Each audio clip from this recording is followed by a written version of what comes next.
Unió Soviètica, abril de 1986. El devastador accident nuclear de Txernòbil alarma el món sencer.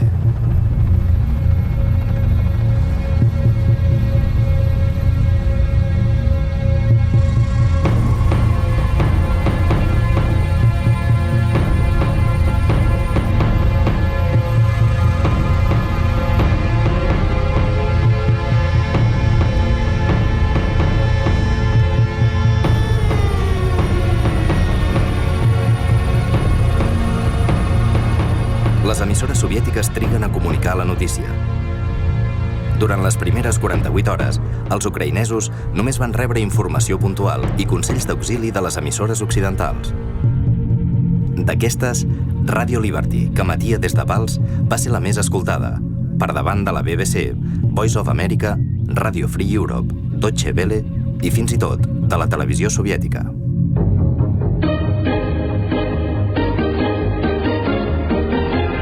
Радио «Свобода» 24 часа в эфире на всех волнах и во всех диапазонах.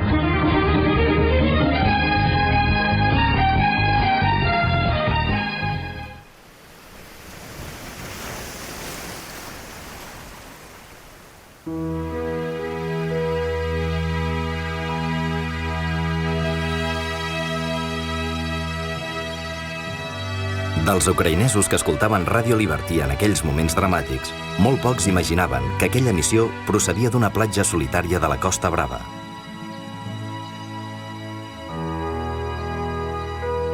Avui dia els turistes aprofiten el sol i l'aigua d'aquesta platja magnífica, sense sospitar que des d'aquí es va escriure una part important de la història de la Guerra Freda. Per quin motiu aquesta platja va acollir una estació americana? Quines van ser les seves activitats? Per poder-ho contestar, cal remuntar-se al final de la Segona Guerra Mundial. La derrota d'Alemanya el 1945 pels seus dos principals adversaris, els Estats Units i la Unió Soviètica, va traslladar la pugna per l'hegemonia global, més enllà del control dels europeus.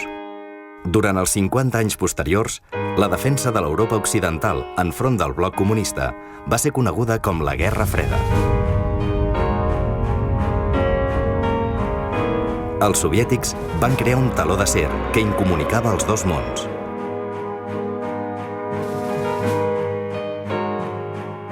Cada rival controlava perfectament l'àmbit propi i feia servir la seva ideologia per influir sobre la població i per atacar l'enemic.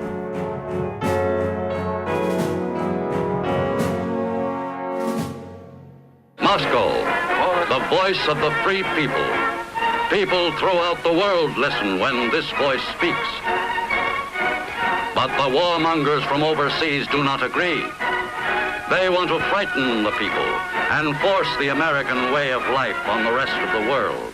What is this glorified so-called American way of life? Let us take a look at their cities, their recreation. This is wrestling, American style.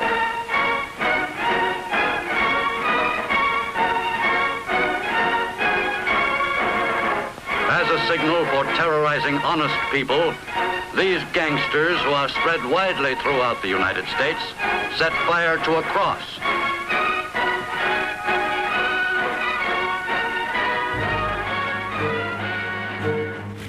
Com que l'ús d'armes nuclears podia conduir les dues potències a la destrucció total, el desenllaç de la disputa s'havia d'assolir amb mitjans no militars. L'única possibilitat realista de traspassar el teló d'acer era mitjançant la transmissió d'ones radiofòniques. Els Estats Units tenien 3 emissores exteriors: Voice of America, l'emissora oficial del govern, i Radio Free Europe i Radio Liberty, pseudoindependents i finançades fins al 1975 per la CIA. Radio Free Europe, destinada als països de l'Europa Oriental, i Radio Liberty, destinada a la Unió Soviètica i constituïda el 1951 per iniciativa d'un comitè privat anomenat Comitè Americà per la Lliberació.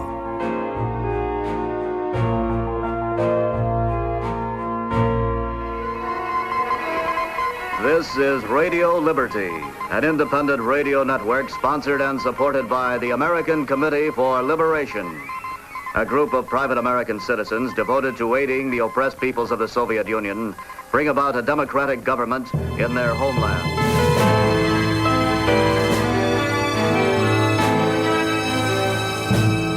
Well, Radio Liberty began operations in about 1956, and they used a small low-power transmitter that they borrowed from Radio Free Europe, and they started broadcasting from Lampertheim, Germany. And the story that I've heard is that it was just minutes, 20 minutes or perhaps half an hour, until the Russians were on that frequency with their own transmitters jamming the signal with their own broadcasts. And it was a low-power signal from Lampertheim, Germany, so the jamming was probably fairly effective. I don't know whether the Russians knew the transmission was about to start or whether they were just monitoring the airwaves. But anyway, within a short time, I'm told the Russians were jamming the signal from Lampertheim. Quan la transmissió radiofònica s'adreçava a l'enemic, es convertia en una arma bèl·lica. En aquesta peculiar guerra de les ones, els soviètics no van trigar gaire a contraatacar les emissions americanes, construint un altre taló, format per 3.000 estacions d'interferència. Мы сегодня будем говорить о военных и политических задачах Варшавского договора. Вопрос о европейской безопасности, о мерах к сохранению мира занимает теперь одно из центральных мест в иностранной политике. To counter the jamming, so we knew the Russians would be jamming Radio Liberty like they had jammed Radio Free Europe. And so they looked for a station, the engineers at Radio Liberty looked for a station that would be the best location in the world for delivering a signal, a powerful signal, to Moscow primarily and the regions beyond Moscow, and to hopefully overcome jamming. The ideal location for shortwave propagation is somewhere between 2,000 and 3,000 kilometers from the station, from the target you want to broadcast to. Pals is 2,700 kilometers from Moscow, Playa de Pals, Spain. So it's almost ideal. En els anys 50, la platja de Pals, situada al centre de la Costa Brava, era un territori pràcticament verge, poc freqüentat. A la platja escollida pels americans, tan sols hi havia cases de pescadors i una torre de vigilància. Espanya era un país internacionalment aïllat sota el govern del general Franco. La negociació d'un peculiar lloguer dels terrenys de Pals es va confiar a l'habilitat diplomàtica del president de Radio Liberty, Howland Sargent. In this nuclear age, people everywhere long for peace. Radio Liberty and others who communicate to the power center of communism help to secure the peace by identifying the true purposes of the free world with those of the Soviet peoples themselves. Abans de ser president de Radio Liberty, Howland Sargent va presidir la conferència de la UNESCO l'any 1951 a París. Va ser allà on, gràcies a les maniobres de Sargent i del cardenal Angelo Roncalli, futur papa Joan XXIII, s'hi va aprovar l'ingrés d'Espanya. Uns anys més tard, favor per favor, Franco va atorgar l'arrendament dels terrenys de Pals i va delegar en Manuel Fraga Iribarne el seguiment del procés de muntatge de l'emissora.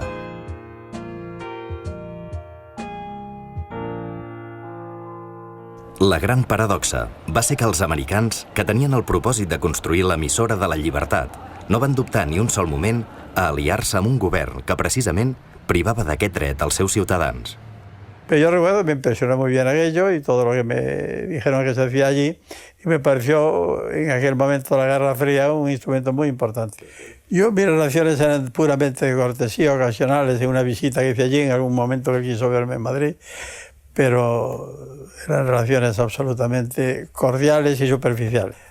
Ese fue un asunto que pasó muy discretamente, España lo vio discretamente y yo creo que la URSS también.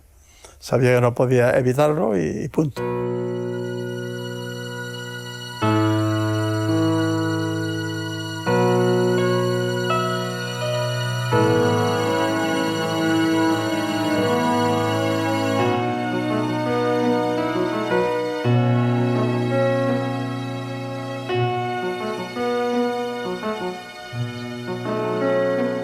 Albert Castejón va ser des de l'inici de la construcció de l'estació un dels principals enginyers de l'emissora i el cap de manteniment. Quan va acabar els estudis, va llegir l'oferta de treball en un diari i s'hi va presentar. Com que inicialment es tractava només de la construcció d'una estació de ràdio, va pensar de quedar-s'hi un parell d'anys. Però l'oferta de sou doblava el millor sou que hauria pogut trobar a Barcelona i s'hi va quedar fins la jubilació. L'Albert ha tornat avui a visitar l'estació, ara tancada, on va treballar tota la vida.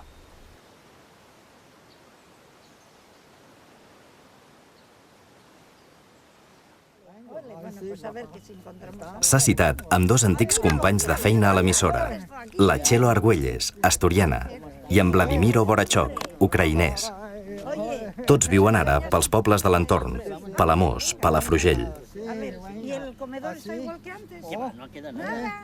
Saben que el govern espanyol està deliberant sobre el futur de l'enorme estació, trobar-li una nova utilitat com a emissora, reconvertir-la en un museu o, senzillament, destruir-la i recuperar els valuosos terrenys a primera línia de mar.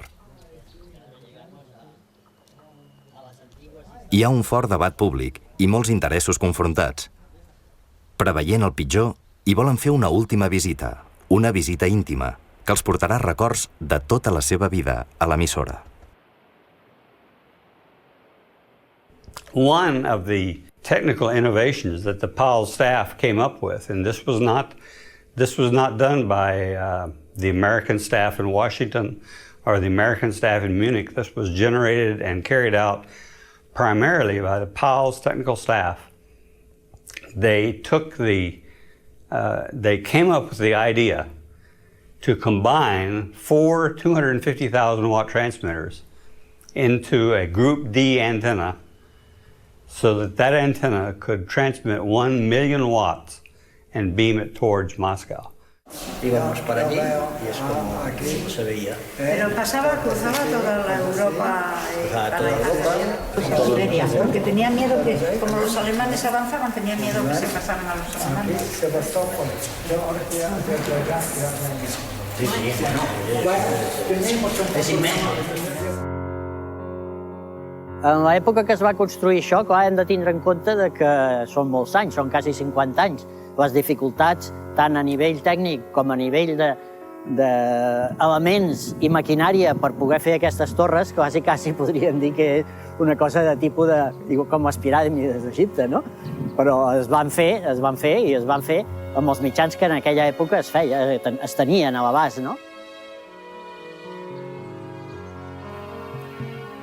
Això es va fer portant els materials amb uns camions que en aquella època també eren molt petits comparativament a el que hi ha ara.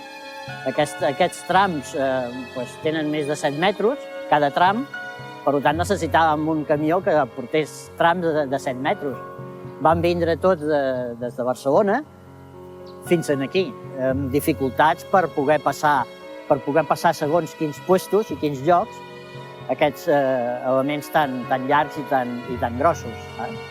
Però bueno, jo crec que dintre de tot es va fer de la manera més fàcil que es podia fer en aquella època, que era manualment.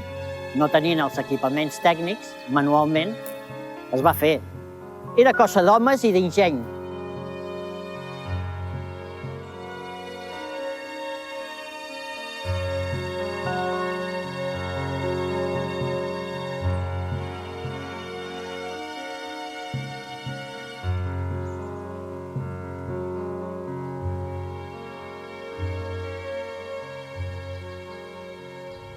L'envergadura de la construcció en un lloc tan insospitat. El misteri que envoltava el pas de camions de grans dimensions.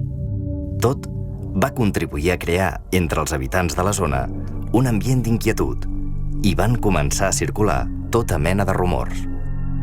Una vez que publicó la revista Destino, Misterio en la Costa Brava. Príncipes y varones, que trabajan. Era un reportaje relatando que algo misterioso ocurre aquí en la provincia de Gerona, en Playa de Paz.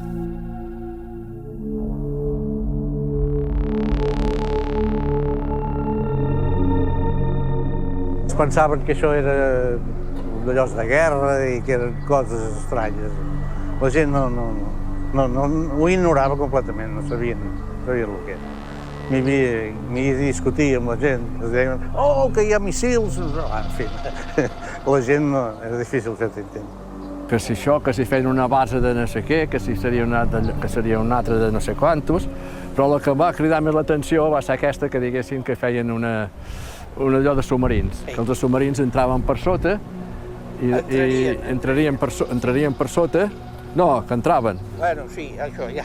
I que aquí hi havia una base de submarins. When but my grandchild very young, they had an apparaat of they crying, and I hear nothing crying.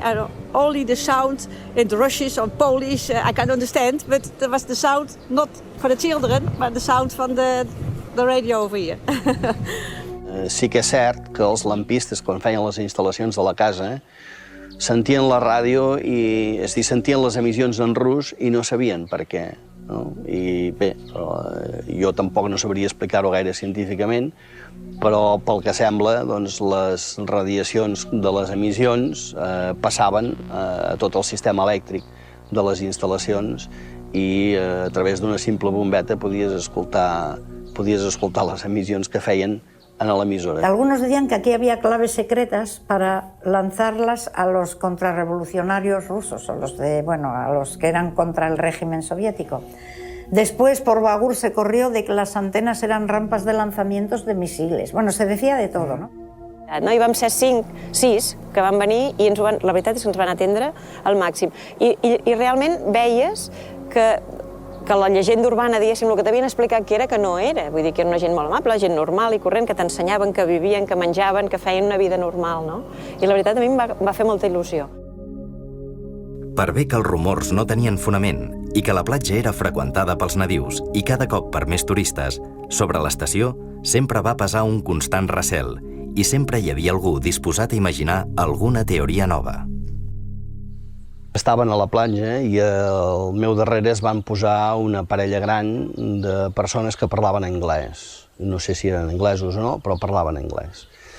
I va venir el senyor que ven els cocos i els caramels i totes aquestes coses, no? I amb un anglès espanyol barrejat i de malentendre li van preguntar què eren aquelles torres, no? I el senyor que venia els cocos va dir, estos son los cables nucleares de los americanos.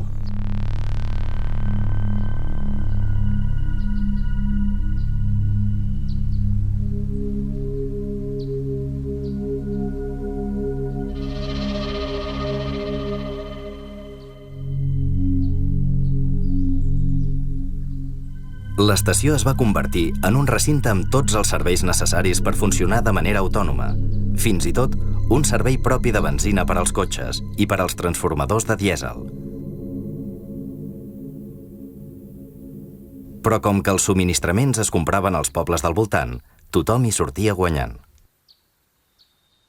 La gent de la comarca amb el que treballava era en feines complementàries, no? Des de la jardineria fins a l'electricitat, fins a obres, fins a fusteria, de tot, no? Hi havia fins i tot, que jo recordi, un parell d'ATS i un parell o tres de metges. Era com si aquí s'hagués instal·lat una gran empresa que tenia una sèrie de treballadors als quals pagava molt bé i que això era positiu per la comarca. Més aviat eren molt envejats per part de la resta de gent, perquè deien, ostres, tenen una feina estable, estan ben pagats, treballen en unes condicions com a Amèrica. Això era el que a la gent els cridava l'atenció. Inclús la gent jove sempre del poble, jo he parlat amb gent més jove que deien, ostres, que el nostre objectiu era intentar veure si podríem arribar-hi a treballar, no?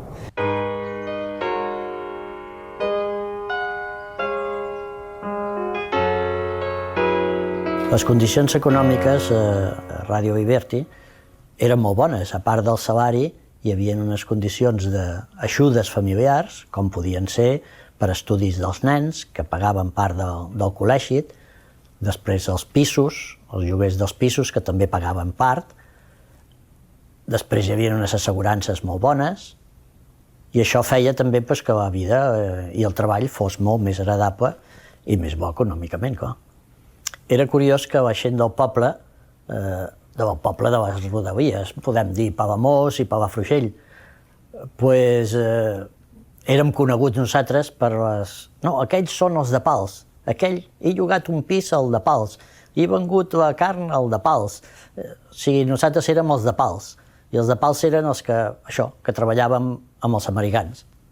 I per tant, ens cobraven sempre, jo crec, alguna més que la gent del poble. Per nosaltres era tota una novetat que Radio Liberty proporcionés transport als treballadors, perquè aquí no era habitual, no? La gent treballava o en una indústria de la mateixa població o en un altre lloc de la comarca, però normalment es desplaçava pels seus mitjans. Per tant, doncs, veure que hi havia una sarfa que parava expressament cada matí, cada migdia i cada vespre per recollir la gent i portar-la a l'emissora i de tota la comarca, doncs això era gairebé una novetat. La gent, quan veia passar la sarfa, doncs era una manera de saber l'hora. Recordo l'àvia a casa que si veia a la tarda la sarfa deia mira, ja són les 4, ja passa la sarfa dels americans. Les antenes estaven repartides al llarg de tota la platja de Pals, i quan tu deies, bé, ens veurem demà a la platja, deies, sí, a on? Doncs a la primera antena, a la segona antena, o entre la primera i la segona. Les antenes s'han servit tota la vida, sobretot a l'època més turística, i en els últims anys, sobretot, que la platja ha tingut una gran afluència de gent, sobretot de gent nudista, que les utilitzava com a referències per quedar. El terreny de l'estació ocupava uns 330.000 metres quadrats i, a banda dels camps d'antenes i dels edificis, estava constituït per espais verges de pinedes i matolls. Aquest hàbitat totalment preservat ha vist créixer espècies vegetals úniques i fauna com conills i serps.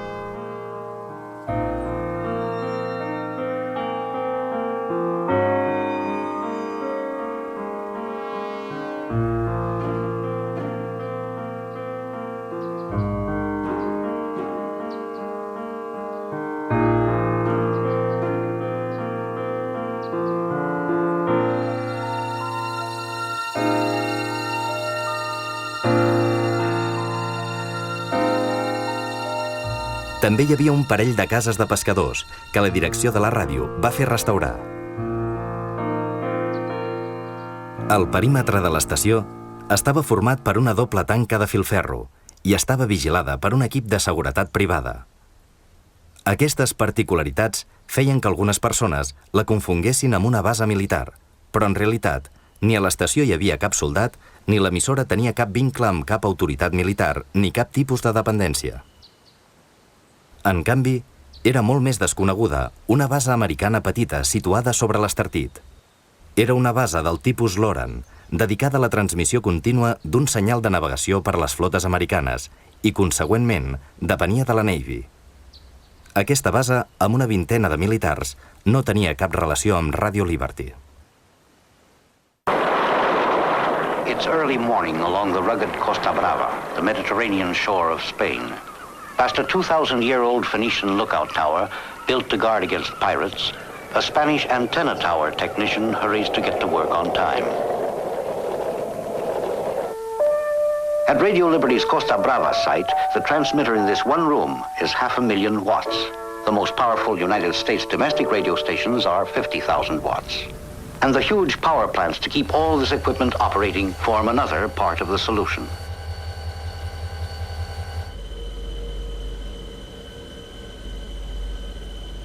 L'estació es va equipar amb la tecnologia radiofònica més avançada del segle XX, per bé que quan va iniciar les emissions, el 23 de març de 1959, previstes per a les 3 de la matinada, hi va haver un petit contratemps a la sala Ampex.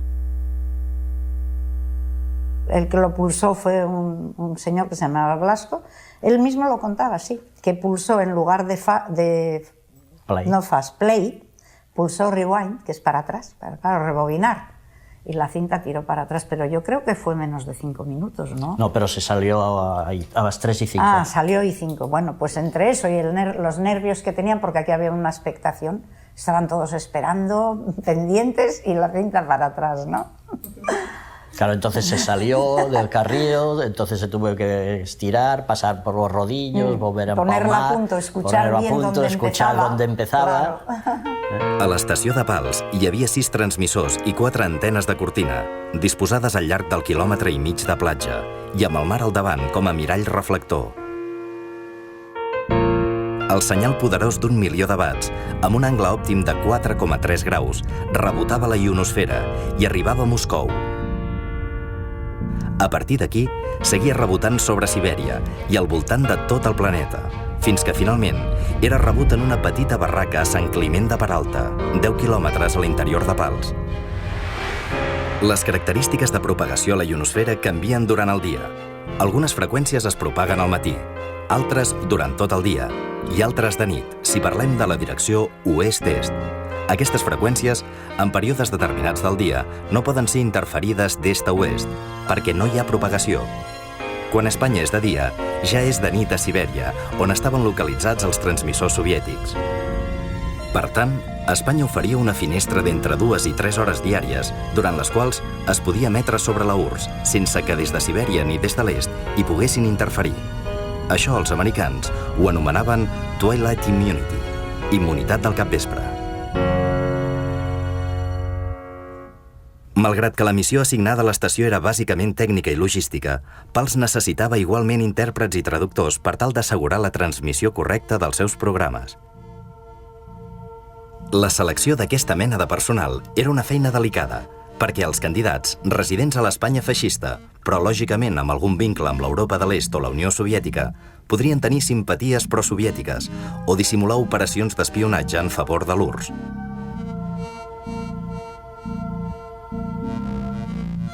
Les entrevistes es van dur a terme, doncs, amb gran discreció, a l'hotel Castellana Hilton de Madrid. Un día yo estaba en casa tranquilamente y leo un anuncio en el periódico que dice: se necesitan traductores. Costa Brava, presentarse en Castellana Hilton. Pues claro, me presenté y allí nos hicieron una prueba de traducción del ruso al español y del español al ruso también. Llegué a Castellana Hilton, pero procedía desde Ucrania, atravesando Checoslovaquia, Alemania. Al ver que se acercaban otra vez la ocupación de Ucrania, bien por los ejércitos rojos, alemanes huían. Y era evidente que no era posible, como yo he visto, y tomé la decisión por dentro que no podía yo vivir otra vez el drama, lo que el sistema comunista en Sur representaba. Yo nací en Gijón, viví allí, y cuando empezó la guerra civil, pues a los niños más pequeños, pues nos evacuaron a Rusia y allí estuve en una casa de niños y después estudié y trabajé allí en Rusia y por eso sabía el ruso. No dije ni a mi madre, ni a mi padre, ni a mi íntimo amigo que yo tomé decisión de salir de Ucrania. Cogí mi violín que era al lado de lo que era afición, y atravesé con esto bien hasta Alemania e intentaba allí continuar estudios y cosas, hasta llegando a España, donde recibí una beca que era una suerte. Había un jefe americano muy simpático que se llamaba Scott y cuando se trataba del texto, que nos dio un texto, ponía: habla Radio Liberty, aquí Radio Liberty, en ruso, Gabarit, Reyestances, y yo le pregunté, digo, oiga, ¿esto qué es? Dice, una emisora. Digo, es de propaganda, porque si es antisoviético yo no quiero ir. Porque claro, toda mi educación y tal, yo lo veía solo blanco-negro, antisoviético no. Y efectivamente, al llegar a la emisora aquí de Radio Liberty en Pals, Bien, pues me sentí como si fuera Ucrania, porque al lado de toda identidad ucraniana estaba en las cintas cada día que salía. В ефірі українська програма «Радіо Свобода».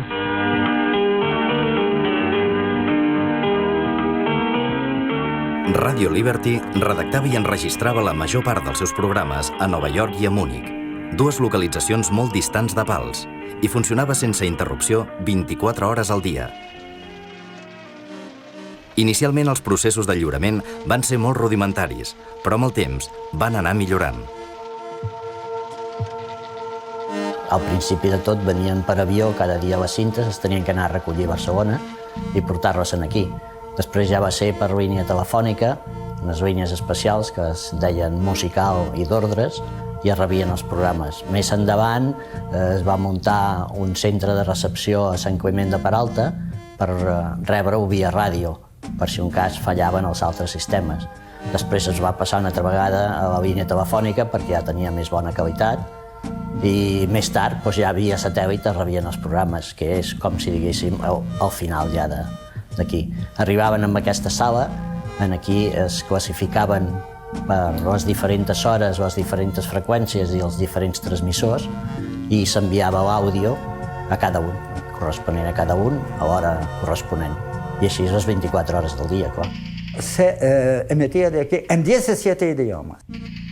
Bueno, pues mira, puedo decirte, es decir, principalmente el ruso, que iba 24 horas. Después ucraniano, que ocupaba segundo lugar, que había 6 horas, a veces 8, esto depende de esto. Después bielorruso, bielorruso. Después vivía para todos los países del Cáucaso que tenían allí. Tienes Azerbaiyán, tienes Turkmenistán, tienes Kirguís, tienes Kazaj, después tienes georgiano, después tienes armenio, bueno, todos los países del Cáucaso y después de los países bálticos. Most of the language services have people who are native speakers, or often usually from the countries toward which they broadcast, Uzbekistan, for example. And because of that, and because of our network of freelancers in the country, we try to be, as much as we can, local radio. We put a great deal of importance on news local, news regional, news in the country, and we also put a great deal of importance on language. We need speakers who don't sound foreign, who sound natural, and so, of course, we pick people from the country. La jornada laboral a l'emissora la formaven 3 torns de feina que garantien l'emissió contínua durant les 24 hores del dia. En la dècada dels 60 hi van arribar a treballar prop de 200 persones, entre administratius, tècnics, personal de manteniment i els traductors i intèrprets.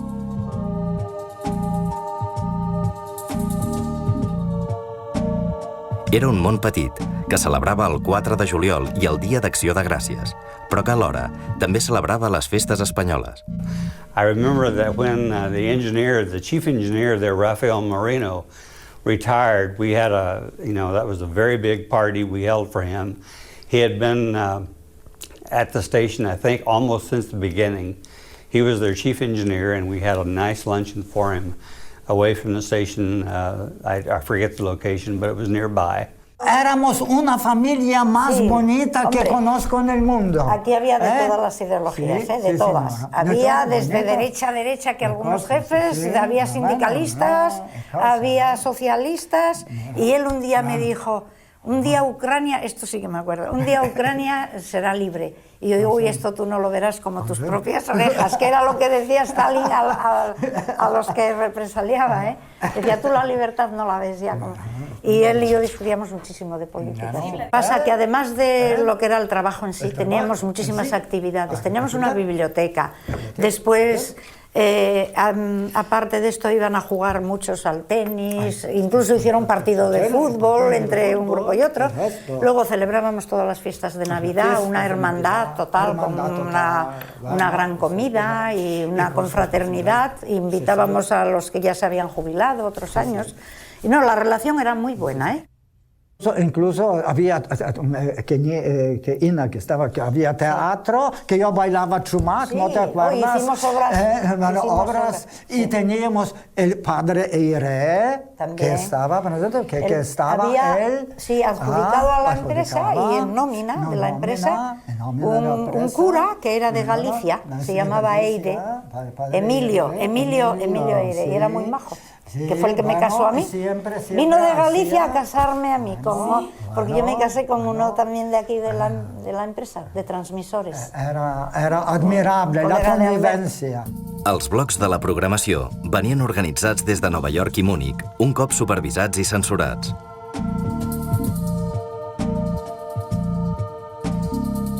And since we don't do editorials and we don't broadcast U.S. government views, we have press reviews and try to air a variety of opinions on a particular subject. A variety of points of view among those people, Uzbeks or Russians or Ukrainians, is something we look for and I think largely achieve. Primero, cada hora se dividía en unos bloques, ¿no? Empezaba la sintonía de Radio Liberty, que era un himno antiguo ruso. Estaba tomada de un himno antiguo ruso. Después había 10 o 12 minutos de noticias, que es así que cambiaban cada hora. Después había eso se llamaba N. Después venía Y, que era revista de prensa, unos cuantos minutos, y corresponsalías de cualquier país del mundo, de cualquier capital, dependiendo de dónde estaba la actualidad, claro. O bien que fuese un tema cultural o folclórico, o deportivo, un acontecimiento deportivo en cualquier sede. Y la segunda, un tema que podía ser pues, muy distinto, económico, cultural, literario, pues deportivo, de cualquier tema soviético o del extranjero. Había un espacio dedicado a cartas de los radioyentes, que esto era muy interesante y ese lo teníamos cada día y con mucha atención. Radio Liberty tenia la precaució d'indicar als oients unes adreces de destinataris occidentals, reals o ficticis, però que no fossin sospitosos, per tal d'evitar la censura soviètica i possibles represàlies per als remitents de les cartes. Дорогие друзья радиослушатели, запишите адрес, по которому вы можете нам писать. Анна Петрова, 150, Henniker Gardens, Лондон, Е.6, Anglia. Había preguntas de toda clase, y no solo preguntas, sino peticiones. Por ejemplo, pedían que leyéramos sobre todo fragmentos, o si podía ser entero, pues publicaciones que allí no se editaban oficialmente y que se difundían a través del samizdat, o sea, con multicopias y todo esto. Y libros que allí estaban prohibidos, por ejemplo, que te diría, de soviéticos muchos, Pasternak, Solzhenitsyn, y del extranjero, por ejemplo, este que hablamos el otro día, de Santiago Carrillo, Eurocomunismo y Estado.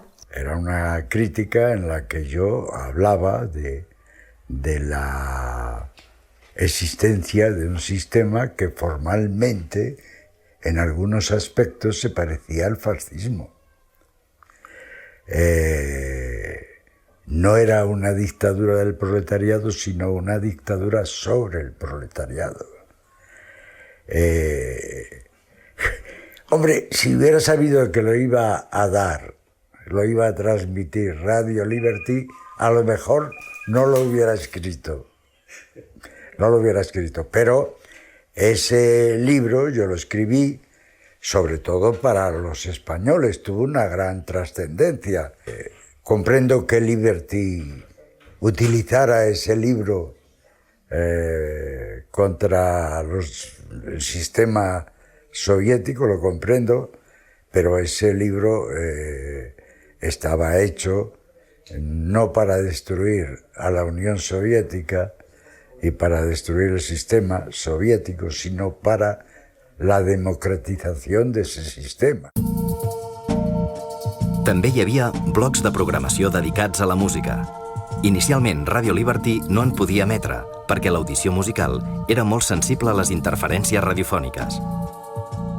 l'estació de Pals, amb la seva potència, va solucionar aquest problema. Potser per això, l'estació va aparèixer a la coberta del disc d'una jam session dels membres de la banda de Benny Goodman, corresponent al programa The Jazz Hour. Des del country fins al rock i el jazz, tots els intèrprets americans principals van anar desfilant per Radio Liberty, com per exemple Louis Armstrong, que va presentar-se en rus i després va improvisar sobre el tema d'un famós film soviètic. Говорит Louis Armstrong по радиостанции.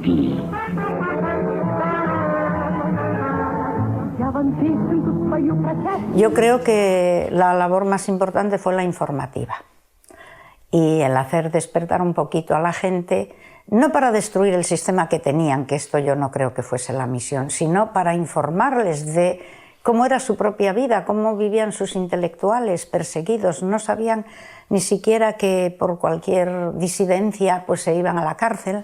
Tenían el Pravda y el Izviestia.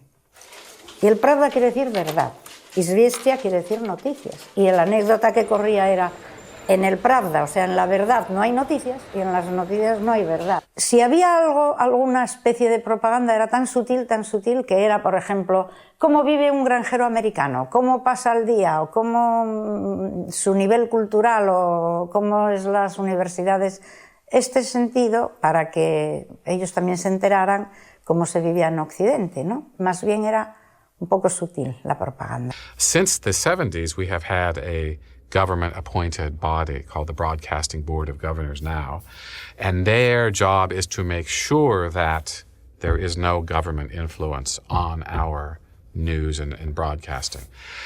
So while the U.S. Congress may say broadcast to Afghanistan, it's our responsibility, working with our board and the U.S. government, who gives us the money, to determine how we do that. But in terms of content of the program, there's no influence at all from the U.S. government. Amb tot, l'American Way of Life era una propaganda més potent per la seva capacitat de seducció inherent que no pas per qualsevol consigna governamental. Radio Liberty i Radio Free Europe van ser propagadores potents d'aquests valors al bloc oriental. Música, cinema, lleure, hàbits alimentaris o moda. I aquests valors també van influir al Baix Empordà. A l'escola jo el que recordo era que venien fills o germans o nebots de gent que treballava a la Ràdio Liberty i que el seu testimoni era especialment divertit perquè ells portaven, de tant en tant apareixien amb un bolígraf ultramodern o amb una navalla multifuncions que aquí llavors encara no se'n veien gaires, o amb còmics americans, naturalment en anglès, o pilotes de béisbol, o coses d'aquest tipus que aquí estem parlant dels anys 60 i principis dels 70, aquí encara no es veien, no es coneixien, no es podien adquirir o eren molt cares d'adquirir. L'any 1975, Radio Liberty es va trobar davant d'un problema greu, la mort de Franco. Crítiques cada cop més contundents de la societat espanyola van començar a caure sobre l'estació.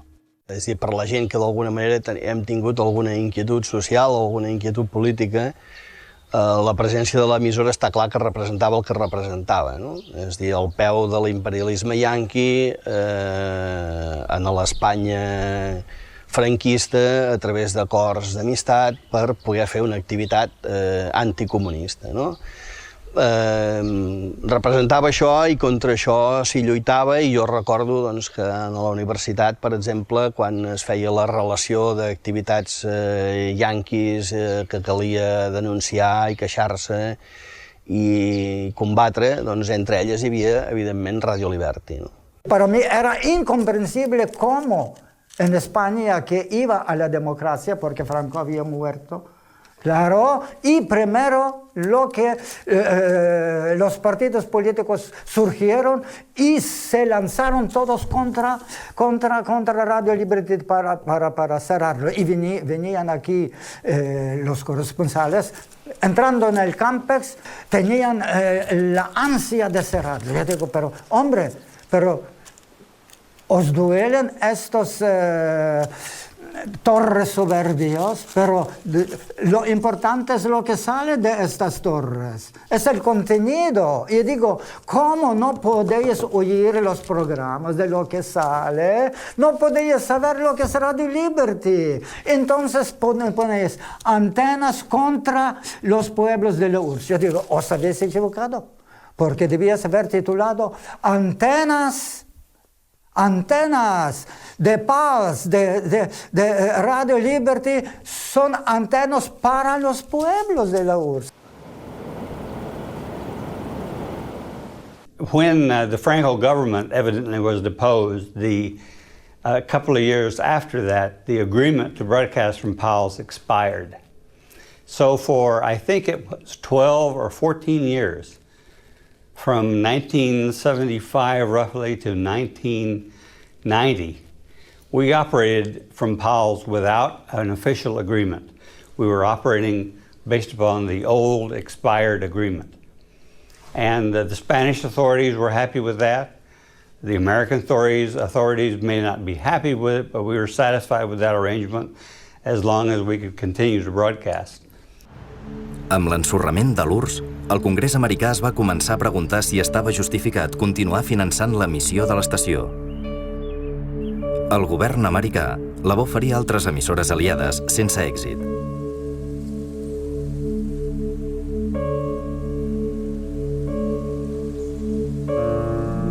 Més tard, l'estació va ser compartida amb Radio Free Europe i amb Voice of America.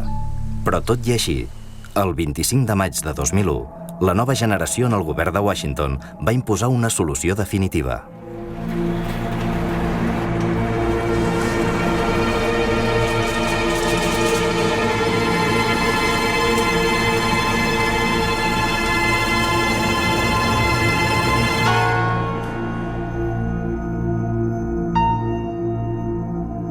Since the end of the Soviet Union, we have focused our attention, like NATO, to Central Asia, Iraq, Iran, the Middle East, and the Caucasus, and countries like that, where there are still very repressive dictatorships. People in Washington, my colleagues at the board and my colleagues in the IBB who were for closing the station at Powell's, accused me of being living in the past. And I understand how they think that way, but the way I see it is that I'm not living in the past, I'm living in the present. And they are living in the future, a future that does not yet exist. A future of the internet and a future of local AM and FM, a future of satellite television and radio, which absolutely should be pursued. I have no question with the advantage of pursuing those new technologies, but not at the sacrifice of the existing present technologies that people in the Soviet Union still rely upon. La propietat de l'estació ha retornat al govern espanyol. Què s'ha de fer ara amb aquestes instal·lacions immenses davant el mar? Durant 5 anys, defensors i detractors de la permanència d'aquesta ràdio única s'han enfrontat en tota mena de debats i de cercles d'opinió. Malgrat el deteriorament progressiu i perillós de les infraestructures, el govern ha mantingut el seu silenci. El desenllaç final és difícil de pronosticar.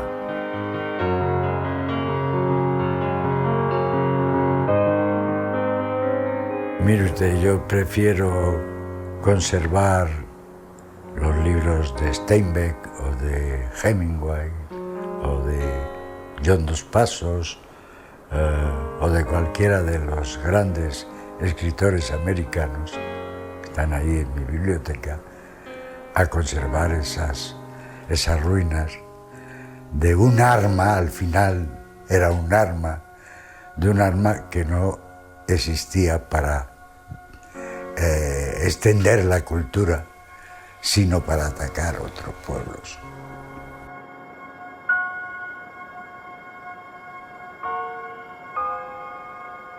Lo que sí me da pena que pues no sé lo que hicieron con todo lo que había, porque aquí teníamos una biblioteca preciosa con muchísimos volúmenes rusos. Y había diccionarios. Y diccionarios, y había muchas cosas que por lo menos podían preguntar a la gente si alguien la quería, porque eso fue todo a la chata, tanto el material técnico como que no se literario. creó Y esto, cuerpo que supervisaba Miranda. Bueno, esto me dio pena. Es decir, esta parte para mí es casi inexplicable. Un pecado. Sí, senyora. Sí, és que los hay. Sí. Jo penso que és una història del passat i que, a més, aquestes antenes no tenien res a veure ni amb el paisatge ni amb l'activitat natural de la comarca, encara que ho haguem integrat, però també entenc que la gent que d'alguna manera això ha format part de la seva vida, de la seva activitat o del seu paisatge, no sé què, senti una certa recança, no?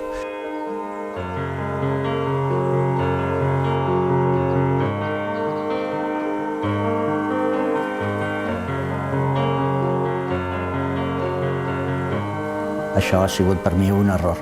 Això es podria haver conservat, tant com per fer museu de ràdio, com per fer museu de pesca, com fer museu de flora. Aquí hi ha animals, hi ha de tot aquí, perquè ha estat un centre tancat que no s'ha trepitjat i que per part del personal sempre s'ha tingut cura de que no es desfés res.